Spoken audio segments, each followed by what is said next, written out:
So this baby is our Lagrangian, our little Lagrangian baby, from which we're gonna give birth to equations of motion.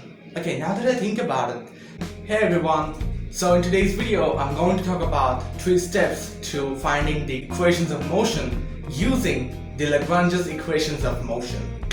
So today's video is gonna be like mathematical side, because I just got introduced to this, and let me just say that I know how to calculate and find out the equations of motion, but when it comes to intuitive thinking, or when it comes to like figuring out in details like how this Lagrangian actually works, I'm not quite pro at that. So I'm not going to talk about the details of the whole stuff. I'm just gonna show you the steps that I use to figure out equations of motion. Now, is this necessary for almost every oscillation out there or every equation out there? Not really, but you can just use Newtonian mechanics for many of the equations if you want to find them. But when it comes to motions like a diagram like this one, for example, this is a pendulum and this is another pendulum, and we have a spring over here. So for this kind of thing, you can't really use the Newtonian mechanics to figure out the equation of motion. But as far as I know, you might be able to do it. I'm not quite sure, but it's very hard to figure out this equation of motion using the Newtonian mechanics. So since finding out the equations of motion for something like this is very hard, some people, a couple of people, Euler and Lagrange, ended up figuring out this little thing. So we end up with this little equation. So d by dt sigma L by sigma qi dot minus sigma L by q by sigma qi. So this is pretty much your typical partial differentiation, and yeah, that's that. And why partial? Because we have 2 independent variables. We have the length change, which let's say r, and we have angles, so there are lots of independent variables that we need to figure out. So that's why we have the partial differentiation. So without further ado, let's go to the steps that I used to figure out a great equations of motions. Great. So before I start the video, I'd really like to say that please do subscribe to my channel if you're new here and you like physics, computer science and self-betterment, because I make videos about them, right? So yeah, I would really recommend you subscribe to my channel and give this video a thumbs up if you like what you see. Now, so the first step is to figure out the general coordinates, okay? Let's just write the coordinates, general coordinates, name, whatever. Coordinates and velocities, because they're kind of similar. You just need to differentiate the coordinates and figure out the velocity, so it's not a big deal. So let's say we have some thing like this. I found this problem in Lim's mechanics problems and solutions suggested by my brother, and yeah, he told me to finish it. So over there in chapter 2, analytical mechanics, part 1, which is Lagrange's equations, I found something like this. Yeah. This is R, this is M, and right, this is theta, and this is Y direction, this is X direction, this is G. Right, I know the diagram looks horrible, but stick with me here. The diagram isn't the only one that sucks. Look at my hair, it's fucked up. Anyway, so from there, we just need to find the coordinates and the velocities. It's pretty simple, okay? Typically, as far as I know, we have 2 types of coordinates. One will be polar coordinates and another one will be Cartesian coordinates. So here, as you can see, this motion is oscillatory motion and it's circular oscillatory motion. That's what I like to call it, yeah. And because of this, we have 2 change in variables. One will be r and one will be theta. It's not x and y, it's this 2 right here. So because of that, our coordinates C will be r and theta, and velocity will be r dot and r theta dot, right? So we have the velocities, and that's the first step. That's pretty easy, you know. Okay, so the second will be finding the Lagrangian itself. As you can see, I'm just gonna write the Lagrangian here.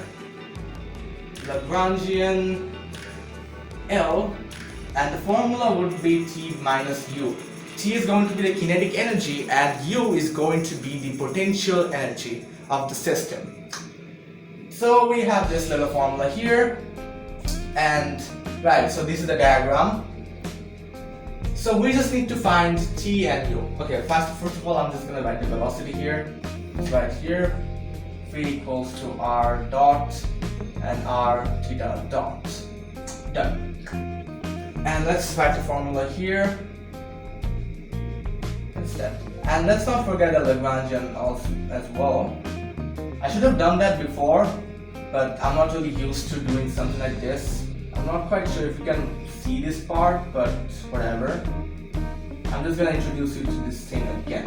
Yeah, I don't think you can see this part over here. Whatever, you'll be introduced to this again. So now let's figure out the T. T is actually extremely simple, more simpler than that. We have mv squared, right? So v, we just need to put on v from here and write down half m r dot square plus half m r dot square r squared theta dot square. Done. It's that simple, okay? So this is the most simplest part for the second step. But since we're done with this, let's go for this little baby right here. And this is probably the more complex one, at least for me, okay? So if we want to find U, so first of all, let me just write down that L naught is actually unstretched length of spring. So just so you know, okay? Now, so let's figure out for this m right here as it goes up and down. Since y is in the positive direction over there, so anything below that is going to be negative value. So at this point, let's consider u to be 0 over here. So this is like the base point for us. That would mean that mgy becomes minus r cos theta. See? It's just that, okay? Plus, we need to find the potential energy for this little spring right here. So if we want to find that, we just need to write the potential energy for spring, which is half k del x squared, change in length. So for del x, we have the change in this spring length, which is r minus the unchanged length, L naught, right? So r minus L naught. Done. So we found our two things, right? Yeah. Whew. You know guys, it's very hot in here. Not because I'm hot, I'm ugly as fuck. It's because the whole room is full of hot mats. Okay, not really, it's humid, but whatever. So we have, now let's figure out the Lagrangian itself. T minus u, and we'll end up with half mr dot square plus half, sorry for the handwriting again because I'm not used to it. I'm the pen and paper, get my hands dirty kind of guy. Plus, okay, so it's not, yeah, plus mgr cos theta minus half kr dot length. Whew. Found it. Am I correct? Yeah, I'm correct. Nice. It feels good. So this baby is our Lagrangian, our little Lagrangian baby, from which we're gonna give birth to equations of motion. Okay, now that I think about it, giving birth, it kind of sounds weird to me. Anyway, so we have this little fella here. Okay, let me just write down this over here. Okay, I'm done with this part. So second step is actually gone. Okay, so we're done with the second step as well. Now we are here for the third part that will actually be used to figure out our equations of motion. And yeah, that's pretty good, right? Well, to be honest, Lagrangian is actually very simple, so let's just write down this. Lagrange's. My handwriting needs to improve, it's pretty messed up. Right, so this is the third step. Now we're gonna use this little fellow here. I'm just gonna write the formula here again. D by T. Always memorize your equations, people, because I don't think it's gonna be very easy for you to derive this thing, because the last time I tried doing it I felt like killing myself. Yeah, that's a thing actually. Alright, so this is the formula over here, ladies. I'm quite proud of it. So right off the bat I can tell that there will be two types of equations. One will be for theta and one will be for r, because they are both independent variables. And that's why we have partial differentiation, as you know. Anyway, so let's go for theta first, for theta. So for theta, we're gonna write down this part and this part. So, right, it's very tough, people. As you can see, we have our formula over here. So that's why let's write down this part. We'll need this part right here. Since it's partial differentiation, we're only going to use the part of this, okay? We're going to use anything that includes a theta, not theta dot. We're gonna come to that over here. But we need to use theta. My part theta is going to be this little fellow right here. And from this we get minus mgr sine theta. Am I correct? Fuck yeah, I am. Yeah, so that's that. Now we need to use dt, d by dt, sigma L by sigma theta dot. So for that, I'm taking this step by step, okay? It doesn't usually take me so much time to write down this sort of stuff. So if we want to differentiate this part right here, we need to go for here. And over there, what do we find? We find m r squared and theta dot. Because, well, simple differentiation exists and we just need to, and we just need to bring up the 2 and multiply it by half and we get the value. I know you're in college, people, you're an undergraduate guy, or you might be a girl, whatever. So you should know how to solve this kind of simple problems, okay? If you don't know how to do it, then I'm sorry. sorry for doing that. Yeah, so we have this little thing right here. So since these both are independent variables, for this we need to solve something along the lines of this m r squared theta dot, but we're not done here, people, plus m 2r, because we're differentiating this part as well. I'm not going into details again, okay? Done. So how did we end up with this part here? I don't know.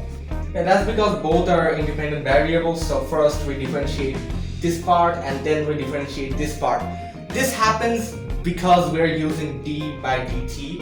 If we didn't have to differentiate with respect to time, then this mess wouldn't have existed. But unfortunately it does exist, and that means our solution, our first equation of motion, which is for theta, is going to be 2mr dot theta dot plus mr squared theta dot, double dot, sorry, plus mgr sine theta equals to 0. See, we're done. But yeah, it's pretty simple. So we got the first equation right here. And I feel so happy and I feel like a fucking madman again. Yeah.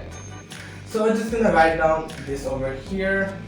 Our first equation of motion, mr squared, mgr theta 0. Done.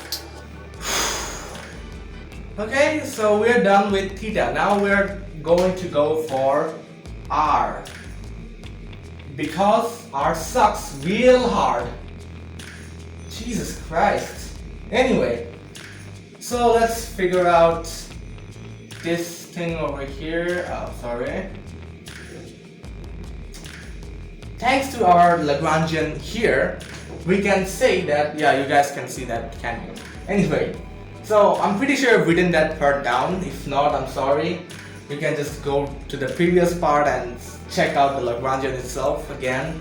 But, well, it doesn't really matter anyway. So we have mr, okay, 2mr theta dot square. But the problem is there is a half over here, so this cancels out, and we end up with this little part over here.